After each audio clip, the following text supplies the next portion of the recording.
Hi hello నమస్తే welcome back Purni YouTube express. ఈరోజు చూపించబోయే వీడియో బెండకాయ పులుసు అండి. చాలా టేస్టీగా ఉంటుంది అండ్ సింపుల్ రెసిపీ. అలాగే మన ఛానల్ ఫస్ట్ టైం చూస్తే సబ్స్క్రైబ్ చేసుకొని బెల్ ఐకాన్ క్లిక్ చేసి ఆల్ అనే ఆప్షన్ ప్రెస్ చేయండి. నేను పెట్టే ప్రతి వీడియో మీకు నోటిఫికేషన్ వచ్చేస్తుంది.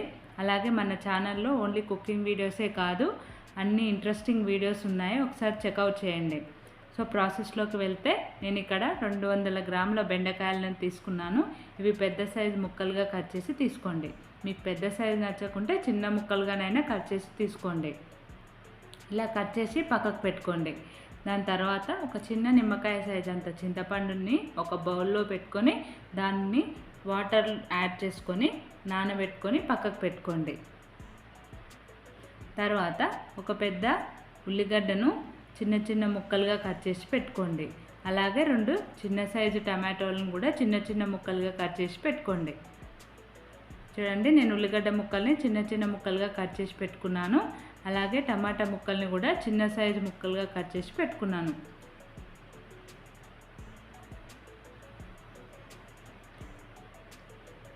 తర్వాత బెండకాయలని ఫ్రై చేసుకోవడానికి స్టవ్ వెలిగించుకొని ఒక కడాయి పెట్టుకొని అది వేడైన తర్వాత ఒక 3 టేబుల్ స్పూన్ల ఆయిల్ని యాడ్ చేసుకోండి. ఈ నూనె వేడయ్యాక ఇందులోకి మనం కట్ చేసి పెట్టుకున్న బెండకాయ ముక్కల్ని వేసుకోండి. ఇవి ఒకసారి బాగా కలిపి ఈ బెండకాయ ముక్కలు దోరగా ఫ్రై అయ్యేంత వరకు మధ్య మధ్యలో కలుపుతూ ఫ్రై చేసుకోండి. స్టవ్ను మీడియం ఫ్లేమ్లో పెట్టి ఫ్రై చేసుకోండి. ఇలా మధ్య మధ్యలో కలుపుతూ ఫ్రై చేసుకోండి. అన్నీ ఈవెన్గా ఫ్రై అవుతాయి. చూడండి, దోరగా ఫ్రై అయ్యాయి కదా. ఇప్పుడు వీటిని ఆయిల్ సపరేట్ చేసుకుంటూ వేరే బౌల్లోకి తీసుకోండి బెండకాయ ముక్కల్ని.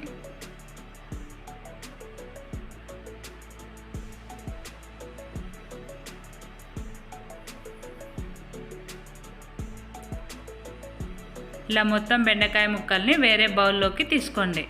ఇప్పుడు అదే నూనెలో ఒక టేబుల్ స్పూను పోపు దినుసులను యాడ్ చేసుకోండి.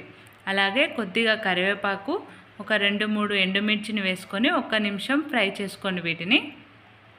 దాని తర్వాత ఇందులోకి 1/2 టేబుల్ స్పూన్ పసుపు వేసుకొని మొత్తం ఒకసారి కలుపుకోండి. కలుపుకున్నాక ఇందులోకి కట్ చేసి పెట్టుకున్న ఉల్లిగడ్డ ముక్కల్ని వేసుకొని మొత్తం ఒకసారి కలిసేలా కలుపుకోండి.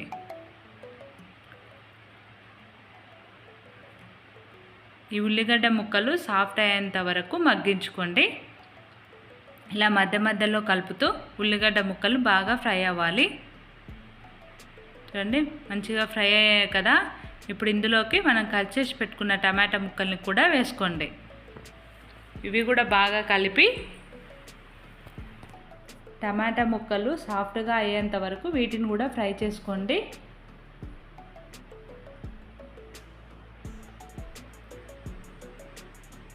చూడండి, టమాటా ముక్కలు కూడా సాఫ్ట్గా అయ్యాయి కదా. ఇప్పుడు ఇందులోకి మీ రుచికి తగినంత ఉప్పు వేసుకోండి. అలాగే 1.5 టేబుల్ స్పూన్ల కారం, 1 టేబుల్ స్పూన్ ధనియాల పొడి వేసుకొని మొత్తం ఒకసారి కలుపుకోండి. మొత్తం ఒకసారి కలుపుకున్నాక ఇందులోకి మనం ఫ్రై చేసి పెట్టుకున్న బెండకాయ ముక్కల్ని కూడా వేసుకోండి. వేసుకొని మొత్తం ఒకసారి కలుపుకొని 1 నిమిషం వీటిని ఫ్రై అవ్వనివ్వండి. 1 నిమిషం తర్వాత ఇందులోకి మనం చింతపండు రసాన్ని యాడ్ చేసుకోండి. అలాగే ఒక పెద్ద గ్లాస్ వాటర్ని పోసుకోండి. ఇలా పోసుకున్నాక మొత్తం ఒకసారి కలిసేలా కలుపుకోండి. ఈ పులుసు అనేది బెండకాయ ముక్కలకి బాగా పడుతుంది. ఒక 2 నిమిషాలు ఇలా పులుసుని మరిగించుకోవాలి. ఇలా మరుగుతూ ఉన్నప్పుడు ఇందులోకి 1 టేబుల్ స్పూన్ బెల్లం, 1/2 టేబుల్ స్పూన్ కొబ్బరి పొడిని కూడా వేసుకొని మొత్తం ఒకసారి కలుపుకోండి. ఇలా 1 నిమిషం పులుసుని మరిగించుకున్నాక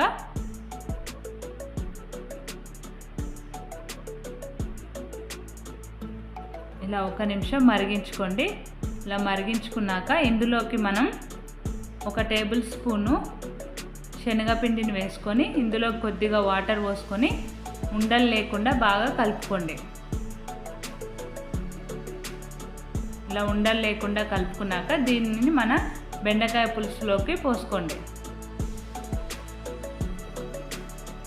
పోసుకొని ఒకసారి మొత్తం బాగా కలిసేలా కలుపుకొని దీన్ని స్టవ్ని మీడియం ఫ్లేమ్లో పెట్టుకొని 1 నిమిషమే దీన్ని ఉడికించుకోండి.